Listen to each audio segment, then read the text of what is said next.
uh, just give an official welcome today, October 18th. It is another Hot Topic Tuesday. So thanks for joining me today. We've got some interesting things coming up in the near future with the commercial department coming in and speaking with you, how they can work with you and how that's going to be a beneficial thing for you to be able to take a look at and how to work with them. The other is in regards to probate and trust. So we've got a representative from Fidelity National coming in to work with us regarding that. So here we go. Lease with option to purchase. And I guess that's probably the best way for us to actually start out. As a matter of fact, if you've got notes there, I want you to write it down. Lease with option to purchase.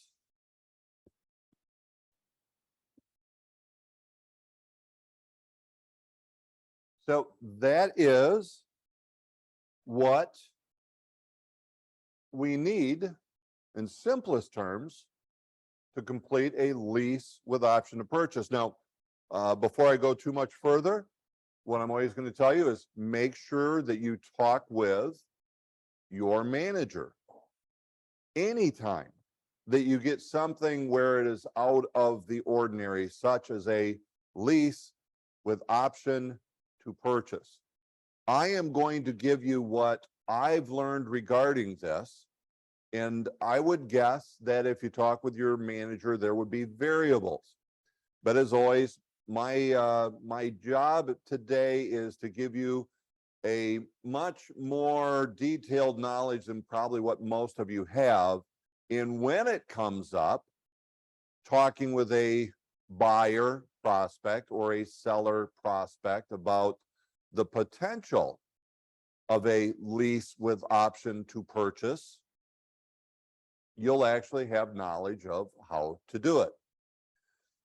So why this topic now? Well, the market that we're dealing with, people are going to start to get creative. You yourself may have to get creative with how you help people get into a home. All right.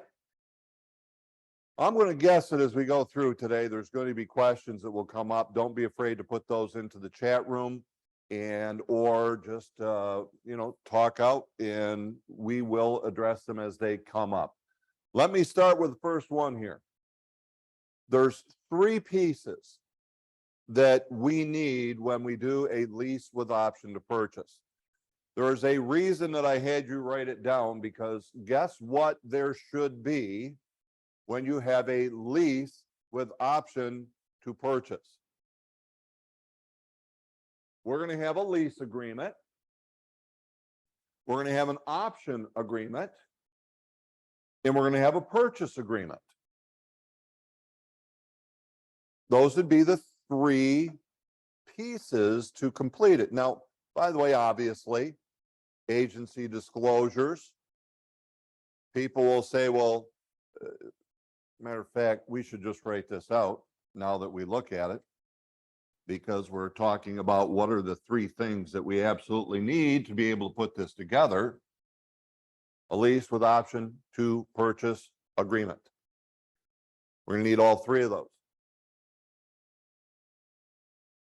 Do I need to complete a package? Well, my viewpoint, yeah. Why? Because you've got a lease that's being done, and it just happens to be that as part of this lease, there is an option agreement.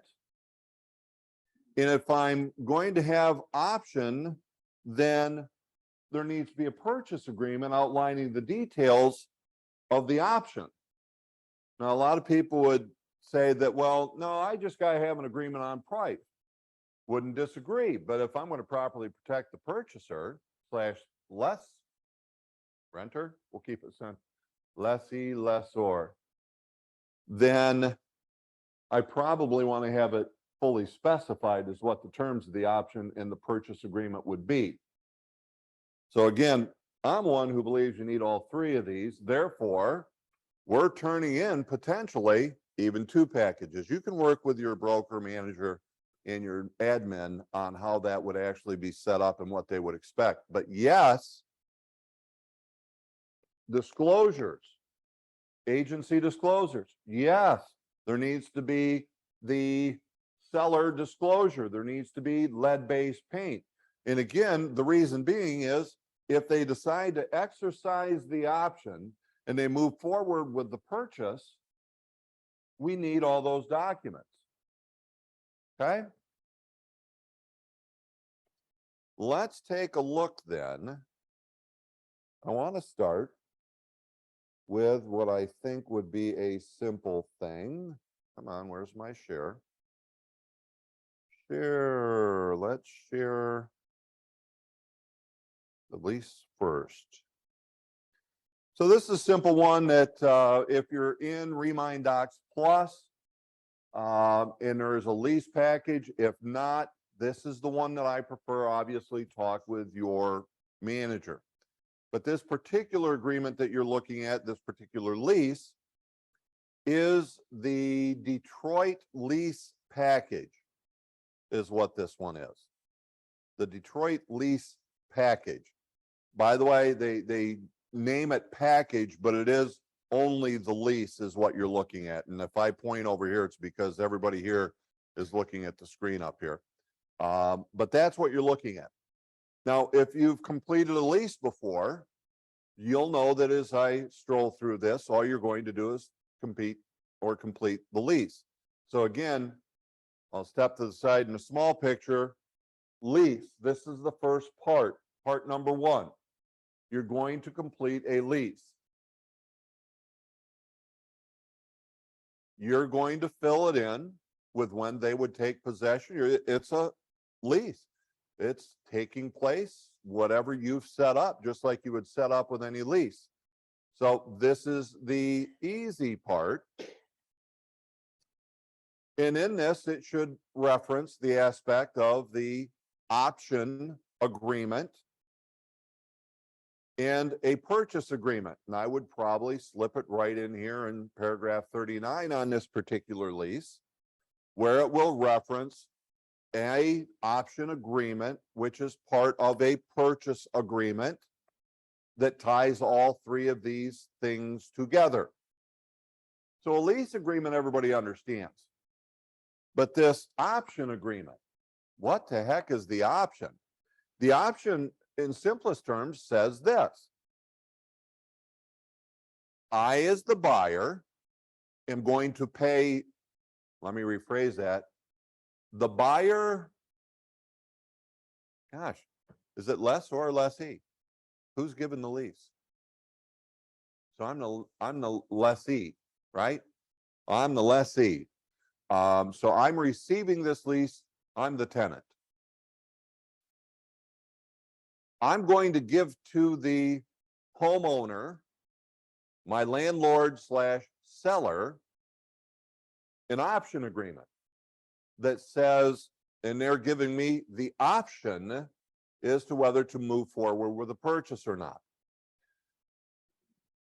Typically, we pay for that option. I want to say that again. Typically, we pay for the option. We pay for the right to have that option. And what you'll hear that term is option money. Okay? Option money. It's a one-time thing. When do I pay it? Right up front with the lease. When I sign the lease, I sign the option, I sign the purchase agreement. I will execute all of those at the same time. I will collect a security deposit, probably 1.5 times, maybe not. We have options with this lease with option to purchase. I'm going to have the first month's rent, probably plus whatever may be prorated so that it's always due on the first of the month. I may have cleaning deposit, not likely, but again, this is a regular old lease. The only difference is there's an option attached to it. And with that, we'll talk about the option money as to how that may work. But let me just show you. If you're part of Real Comp, I believe you will have this verbiage in there. Managers, I believe that you have this. If it's not in there, if you don't have it, call me and you can use this. But here's what it is in simplest terms. See if I can increase this a little bit more here. Yes, great question. I'm sorry. If you're in Remind Docs Plus, you will find it in the clauses. Now, if it's not there, that is something I do have control over, and I can put that in. I can tell you, only because I'm in it, I can tell you the blue, you have this in there. Okay. So here's what it says. Option to purchase. Landlord grants the tenant the exclusive right to an option to purchase the premises. If I can get this to slide. Herein for a gross sales price of whatever that agreement is. And yes, you're coming to an agreement in price. Beginning with the term of this lease and expiring on, what's the date?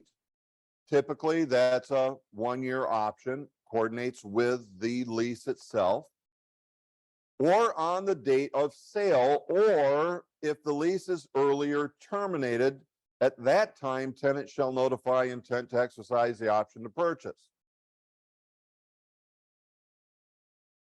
Tenant shall also deposit with the landlord the sum of blank dollars as option money. And yes, it is deposited with the seller. It is the seller's money. What I was saying earlier is typically we pay for the right to have this option. It's referred to as option money. There it is. The seller gets it and they can do with it what they want. Okay. Now that's going to be applied toward the purchase price as long as they exercise the option. Okay. So that's what it says. Tenant shall make all reasonable efforts to obtain financing to close on the premises by such and such date. Again, coordinate, which is specified on the purchase agreement. In the event tenant does not exercise this option or tenant's reasonable efforts were unable to procure financing, the option money shall be retained by landlord. The landlord shall convey. Should we pause there for a second? I just let that land. It is the landlord's money. They get to keep it regardless. So they're keeping it regardless.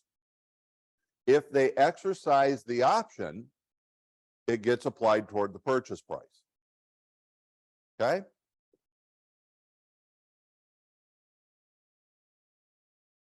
You know, one that's, here's two. I'm going to make a note so I can come back to it. So I have a question. Go.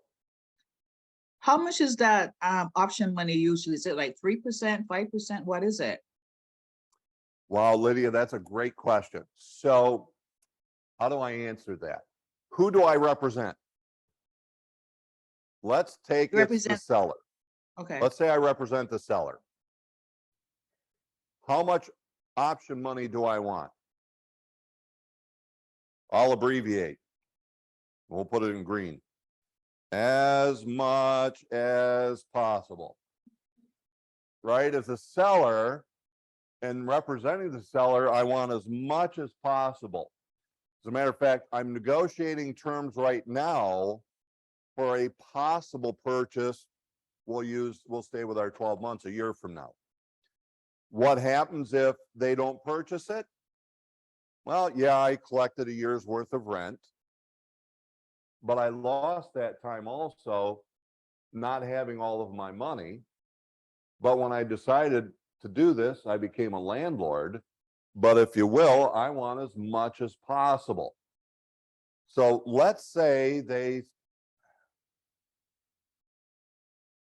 got $10,000. They go, look, I got $10,000 to work with. What monies are involved? We're going to go ahead and erase this. They tell me they've got $10,000 to work with. And what monies do we need to execute a lease with option to purchase? What is all the money involved? Darwin, we can't see what you're writing. You're still is it got a little the, off there? contract. Oh, here, let me go back. I'm going to stop my share. Thank you. Yeah, you're sharing, yeah. How's that? Does it show up now? All right. Yeah, we got So they tell me they got $10,000. What's one of the things that we need to have for the lease? We got to have a security deposit. What else do we have for the lease? First month rent. First month. Okay, now that pretty much will simplify it for right now. Everybody knows what we need for a lease. But here's the next part. That's part one. Part two. What's the next money we've got to have? We want as much as possible now, because again, we're representing the seller.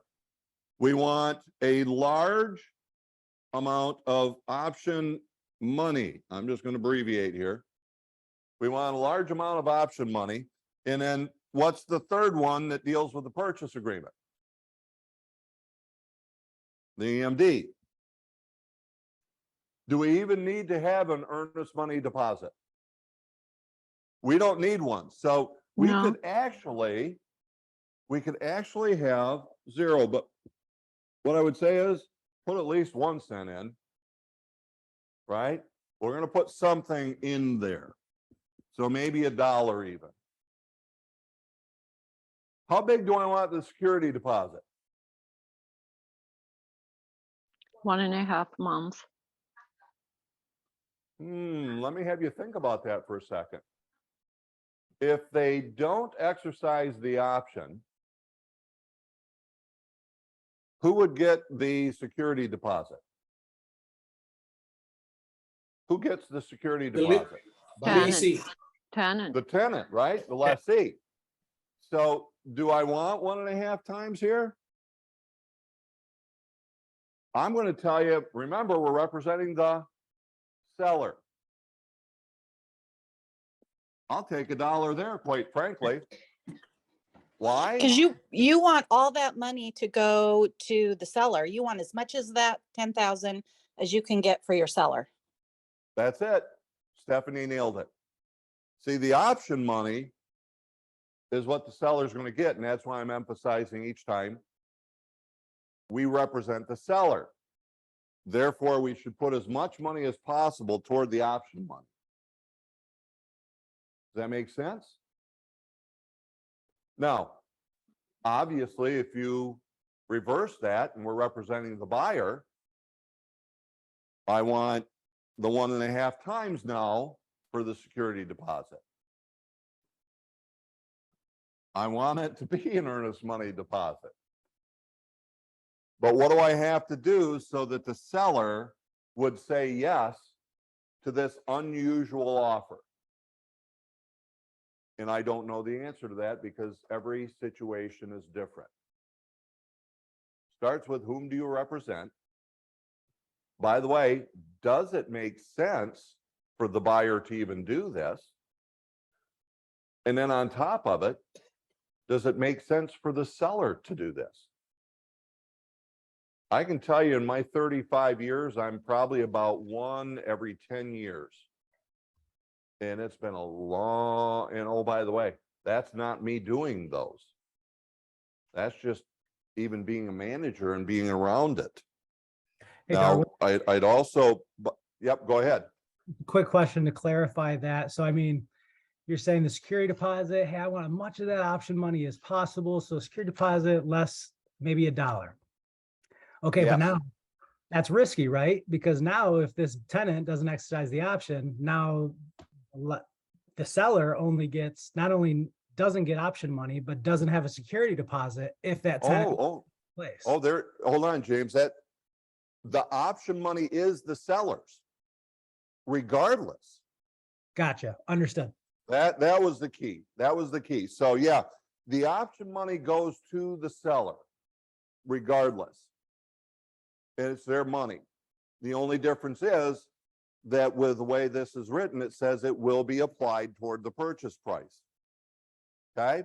You can get really creative with these. I think overall what I want you to do is just really understand the three pieces to it. And when you understand that, and you understand what you can do, how they work, it just really opens it up. But now you're getting to the point, everyone, where get involved with somebody who's your broker manager who's done this before. So as an example, here, Brenda works with me as a co-manager here in Rochester. Brenda may or may not have a full understanding of that. What would Brenda do? She's going to come see me.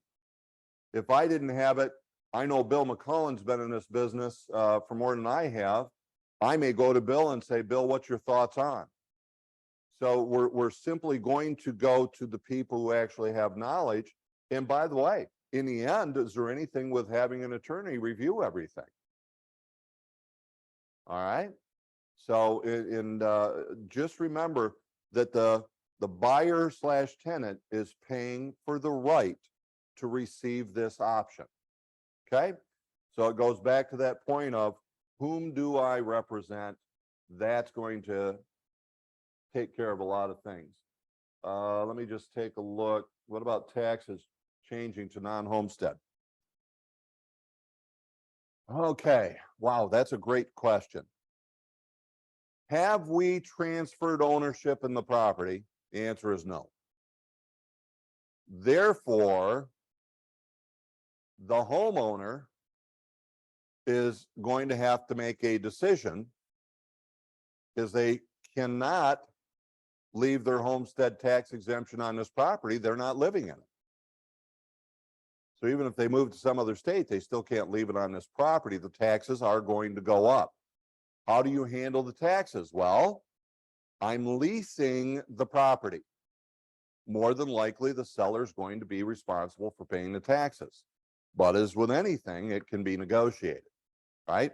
There's no stipulation regarding that. When representing the buyer, why would you advise them to get into a lease with option to purchase?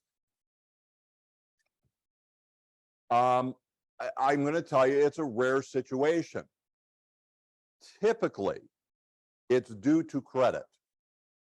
I have money, but I haven't got anybody who will give me money to buy a home. It could have been a bankruptcy. It could have been who knows what that gave them bad credit. So they've got a lot of money. And in a year or two, they'll be able to get finance because it will drop off or whatever the circumstances are. That would be one where a buyer may decide to do something like that. And then it becomes, well, wait a minute, why would the seller do it? Well, I'm having trouble getting the price I want for my home. Would that be a possibility for right now in this market? Absolutely. Why else would I do it? Well, if somebody will pay me the price I want, I'll wait a year to get it, as long as you give me enough money that makes it worth waiting. Oh, by the way, on top of it, I'm receiving a profit because I'm getting more per month than what my principal, interest, taxes, and insurance payment would be. So there's more reasons for a seller than there would be for a buyer. And again, it's rare, but they are out there. Scott, good question, brings up, I still don't know why I wouldn't want as much security deposit as possible in case they don't buy, then they trash the place. Great question. It would be this, Scott. Go back to that question. Who gets the security deposit back most of the time? The buyer. But can I If hold they it if trash the they, place, go ahead, Scott. yeah, but if they, can I hold it if they, isn't the security deposit just that, right? If they knock down Yes. walls or whatever, then I can hold some of Right. that, right? But of course, what you have to do is a little bit of a fight to be able to show that you actually deserve the right to keep that money because they trashed the place. In your scenario, yeah, you nailed it. But how much do I got to fight to keep the earner or how much do I have to fight to keep the option money? I don't. It's already mine. So you see, if after we ran all these numbers and let's say that out of that, the money left over after a security deposit, the 1.5 times and a dollar here. So let's say there's $7,000 left over. I want that as option money as the seller, because now it's mine and I ain't got to fight for it. What's my risk? They could trash the place. Well, if I had 1.5 months, let's say that's 3,000. This is now 4,000. This I might have to fight for. This I'd already have. But if I put it all as option money, it's already mine and it's already in pocket. What's the risk? They may trash it. Well, they may trash it whether I have a security deposit or if I have our option money. Option money, it's mine as the seller's. Did that help, Scott? Yep, thank you. You got it. All right. Let's see. That was Scott. It's a long-term lease, more than 1 year with option to purchase. Is there any clause that the state that who manages maintenance of the home, starting with the lease option, is signed? No, that is basically, if I'm reading your question right on that, Adriana, it is like any other lease, and it's specified the terms as to who's responsible for what. Okay, so you just gotta specify it. It is not purchased, it is leased. And that's the key part there. Isn't there a law that says you can only ask for 1.5 or 1.5 times security deposit? And the answer is yes. But I'm not exceeding that. With this scenario, we're representing the seller. We're only doing $1. All that other money is option money, and that's where there's nothing in there for the need to worry about 1.5 times on the security deposit. Okay. Let's see.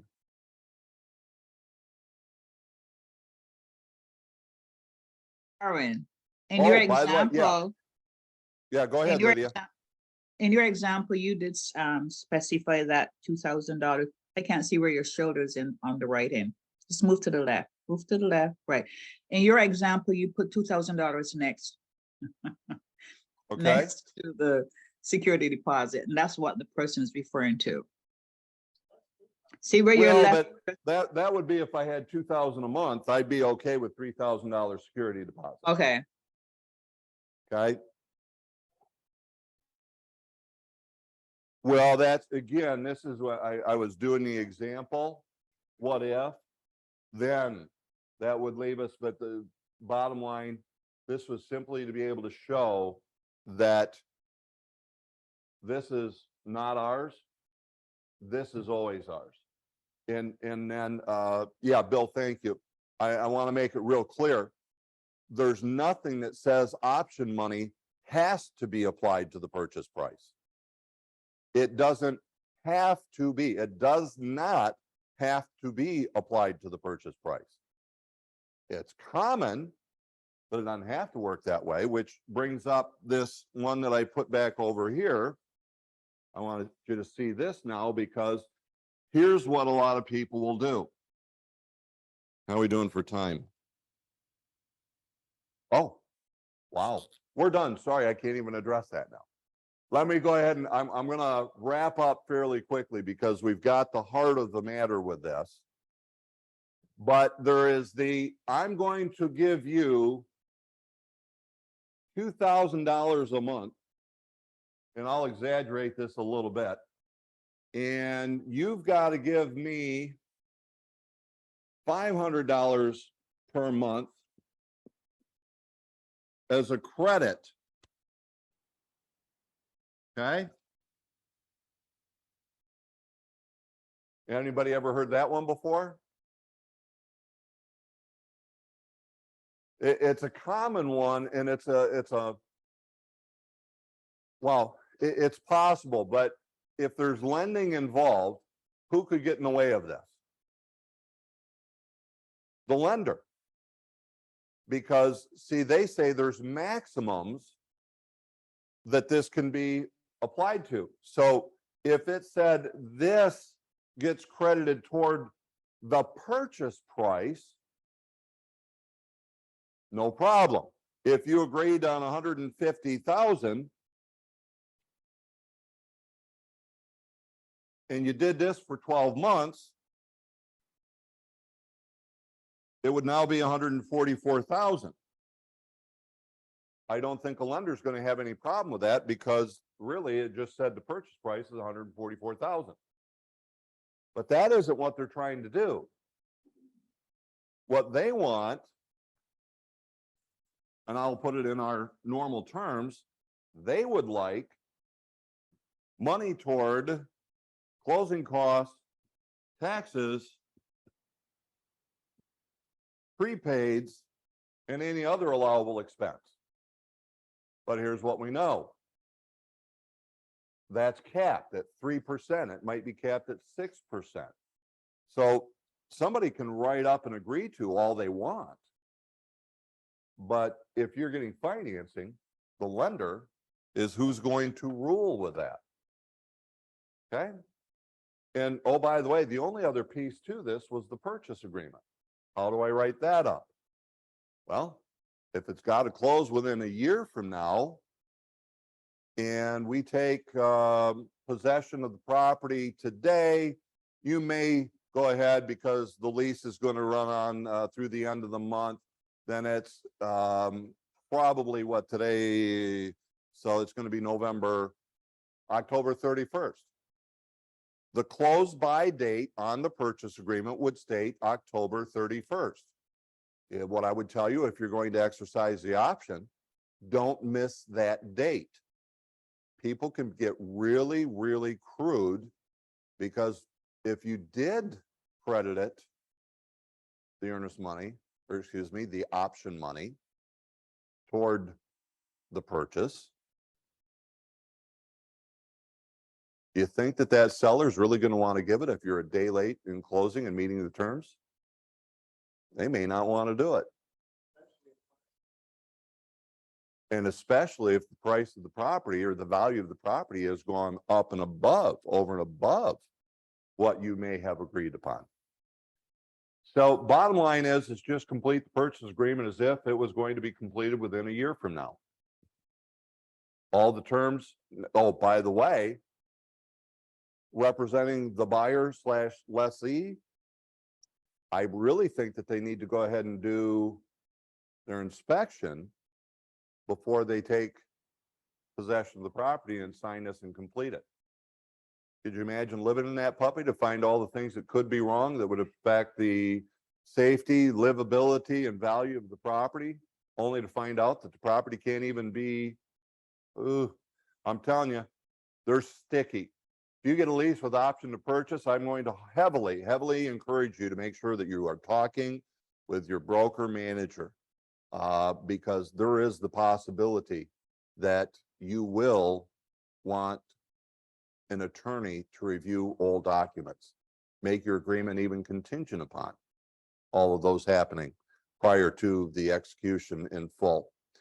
So guys, with that, I'm going to say thank you because we are a little over time. I'm going to answer the few questions that may come up if you guys got any more, but I want to officially say that's the end to another Hot Topic Tuesday, and we will see you next. Let's see.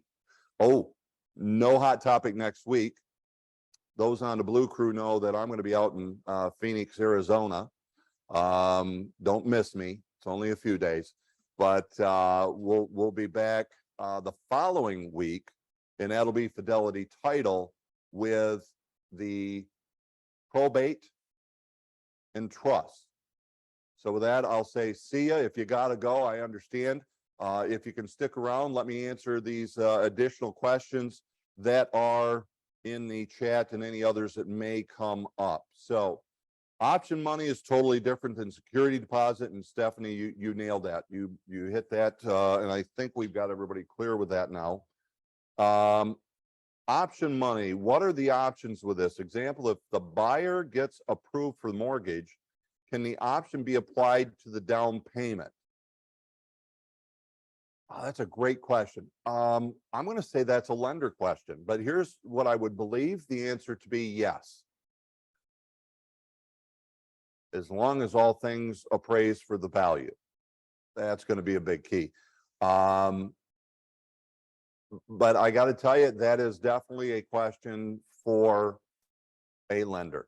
I'm not going to be able to give you a clear-cut answer on that one. And matter of fact, by the way, Elizabeth, that could be directly to any lender. You might find one answer different from another on how they might handle that. But key was, it is the buyer's money already. So there's a good possibility for that. How do you handle with the title work? I am guessing it's at the end of the lease. With that one, Brenda, I'm going just like the inspection. Let's get that up front. Again, you're coming up with all of the things that could happen. I almost am telling you that anything that you can do before executing and finalizing this agreement and handing over option money, you better make sure that it is something that can be completed and that they really would want to do. Well, having clear title is a part of that. So again, that would be like the inspection, get it done prior to, review prior to, and that just brings up another one, why these things could be sticky. They're not, I'll tell you, I always got a weak stomach every time I did one or was involved in one. Thank you, Miss Deb, I appreciate it. Lydia, thank you. Let's see, will you be standing on a corner? Man, Scott, that just leaves it open for imagination there. But yes, you could be, as the tenant / buyer, left standing out on the corner, because now they said, well, look, no, I don't want you in my house, get out. So they serve the 30-day notice. And in 30 days, you're gone because you couldn't execute the agreement. I keep your option money and you're out of my house. I keep all the rent that you paid me over the last 12 months. I turn around and I sell the house. Again, there's risk in these. Yeah, and oh, by the way, I would work with them so they don't get too angry and tear your place up.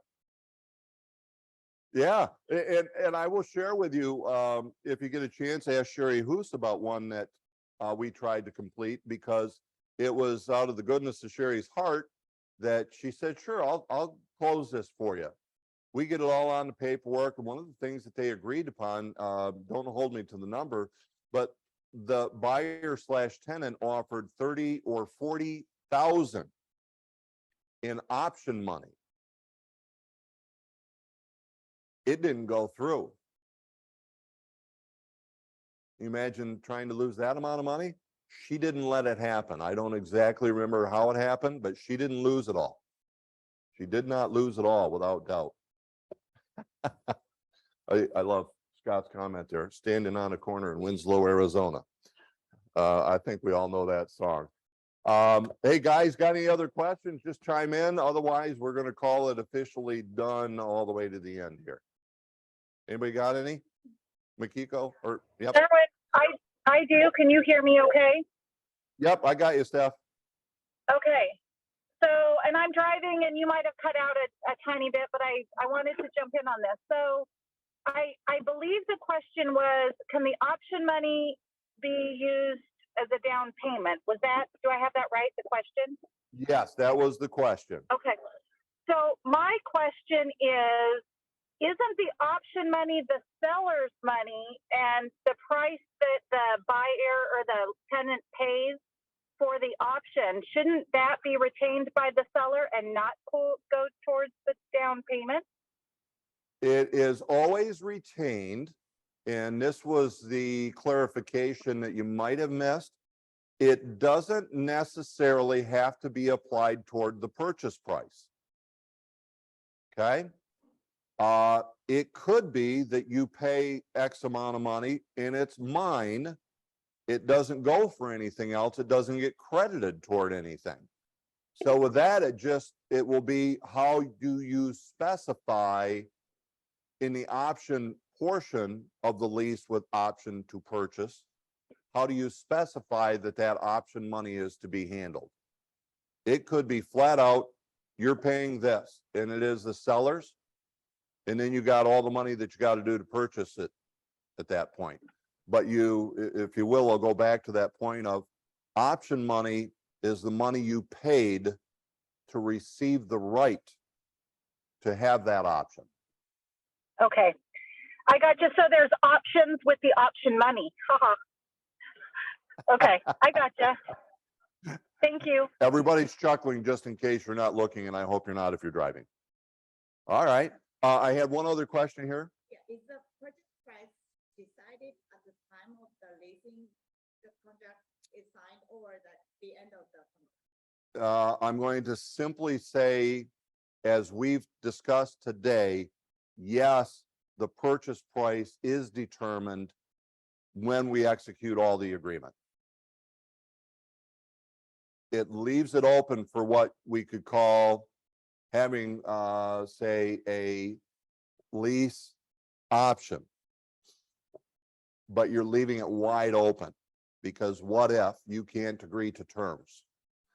The other thing that you might have is paying for the first right of refusal, which simply says, before I sell this property, I got to come to you and offer it to you, which I'm going to offer you at whatever. It's nothing I would ever pay for, because all I got to do is offer some. You can imagine what people could do. A great question. Well, hey, anything else? Anybody have any other questions? Hey, Darwin, Yes, sir. Go, Bob. on the realtor side of things, commissions Ooh. included. Work with your manager, because we really have to take a look at this, because what you have, do I collect a commission on the lease? And do I collect a commission on the sale? I would work the terms out so that the answer is yes. Meaning this, I want to collect a commission for completing a lease, and I want my commission for the sale of the property should the buyer exercise the option. So my guidance, and I can only say that because you got your managers, is if you're with me, I want you to collect a commission right now for that lease, and I'm going to be happy as can be if in a year from now I get paid the big bucks because we completed the sale. Okay? Yep. That's it. Yeah. And oh, by the way, yeah, so Brenda was just saying, if we don't collect for the commission on the lease and they don't exercise the option, you just did a whole lot of work and you got paid nothing. But that, great question, Bob. That hit my head earlier and I forgot all about it because I didn't write it down. So, all right, guys, well, it's been a pleasure. I hope you found this one fully informable. Informational, I can create words at a drop of a hat. Anyway, this is the complete end to another Hot Topic Tuesday. See you guys in 2 weeks.